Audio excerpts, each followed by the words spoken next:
I've spent the last couple of years trying to identify with what is happiness, what you know, the therapist says, what do you like to do? What are your hobbies? And I say, I'm a musician. What do you like to do outside of music? And it was gone. And so the last 6 years have been trying to search for meaning outside of music.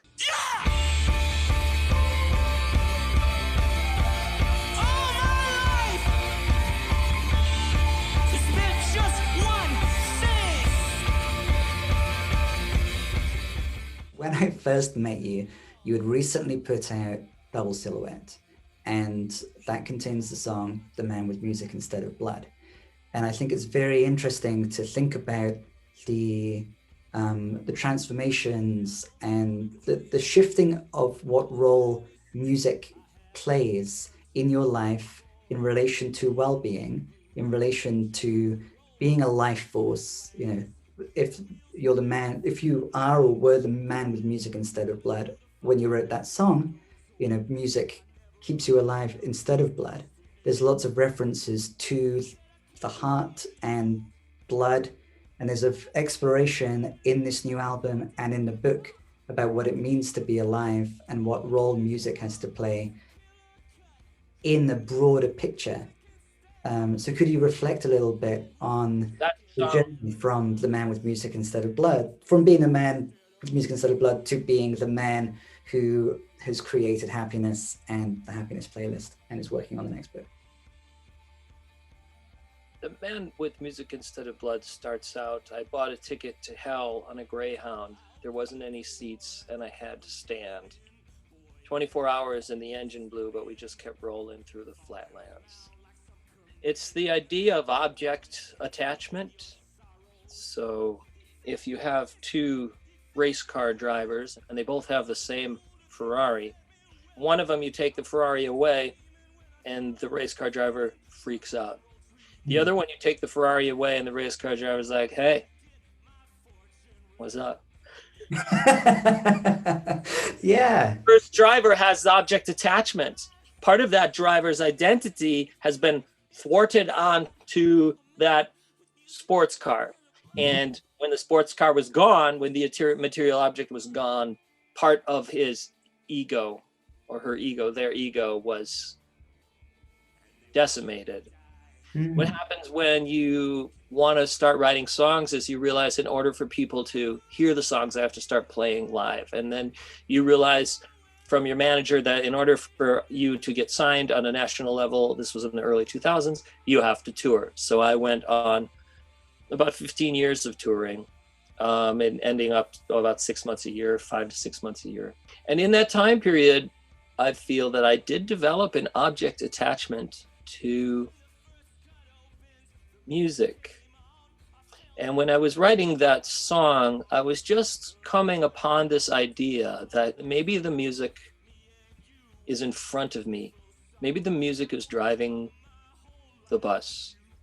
And it's a very romantic notion for people who aren't musicians to think, oh, he lets music drive the bus. But if you were driving a bus and you turned the radio on full blast and got out of the front seat, the bus is going to crash. And I think it's dangerous for artists to live to the romance of letting the art be the controller. And it's very intoxicating to the audience to project that lifestyle onto the artist. And of course, it happens to writers, it happens to painters, and I'm sure it happens to teachers and financial demons or whatever on Wall Street. When I developed anxiety, I had to let go of my object attachment because it wasn't helping me get out of my anxiety attacks, my panic attacks. And I had to start just saying, who's Mark? Who's Mark? Who's even beyond the name? You know, and how do I get happy? How do I find calm? But then I didn't know what calm even was because I was touring and touring.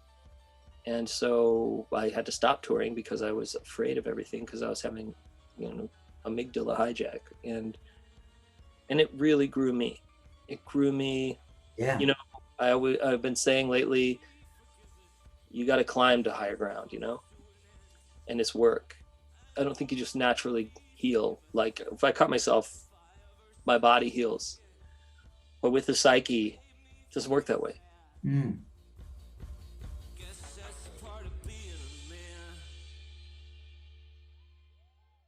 We'll come to the amygdala and metaphors in a moment, but sticking with the car, you just use a car metaphor and a bus metaphor. With both of those metaphors in mind, I thought we could turn to, it's on page 98 of the Happiness playlist. You're performing at the First Avenue staff party, and there is a related metaphor there.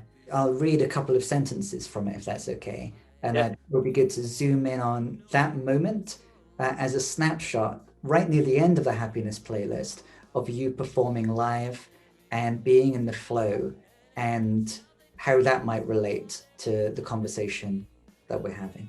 We are inside a pinball machine. Power chords thunder. The floor thump roars.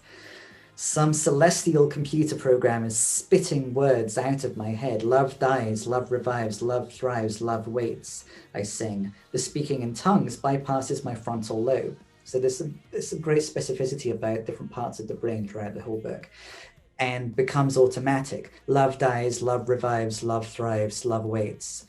It comes without premeditation. This 8-word cycle loops from the lips. Marathon-long performances have taught me how to slip in and out of music script. Inventing mantras, I bob up and down in a type of third-person point of view. It's an awareness similar to watching my own self driving from the back seat of a car. Love dies, love revives, love thrives, love waits. I don't know what it means, but it feels right. Can you reflect on any of that? It obviously relates to what you were just saying. A difference in this passage is marathon-long performances have taught me how to slip in and out of music script. Could you expand a bit more on that? As musicians, we're the vessel, right? We're the instrument. The instrument we play isn't really the instrument.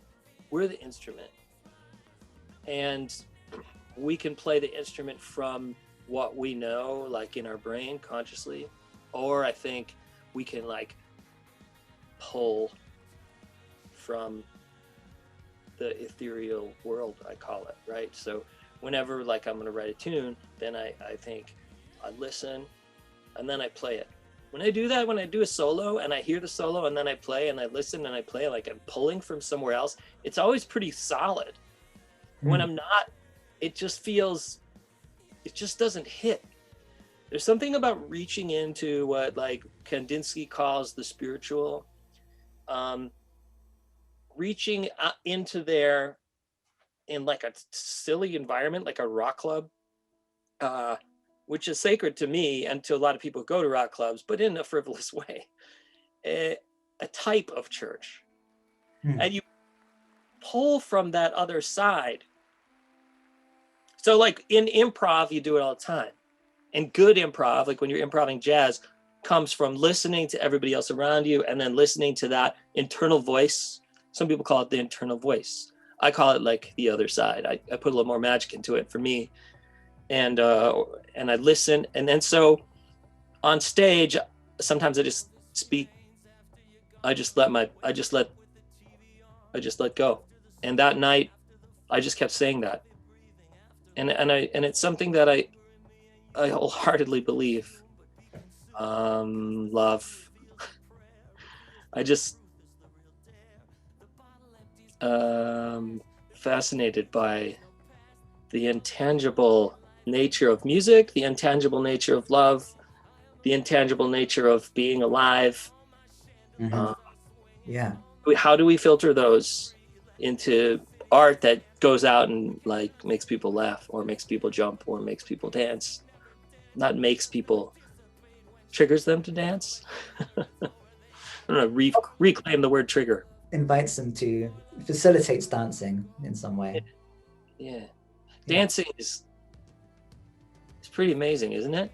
Do people dance because they're happy, or are people happy because they dance, is a question that you ask in the happiness playlist. And dancing is amazing. Yes, going to shows, dancing, going to your shows and dancing was definitely something that helped me break free from the identity of being just the professor, being. Yeah, because your body starts to move before you're aware of it. Yeah.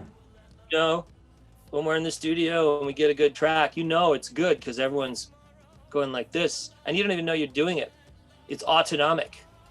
It's autonomic. Yeah.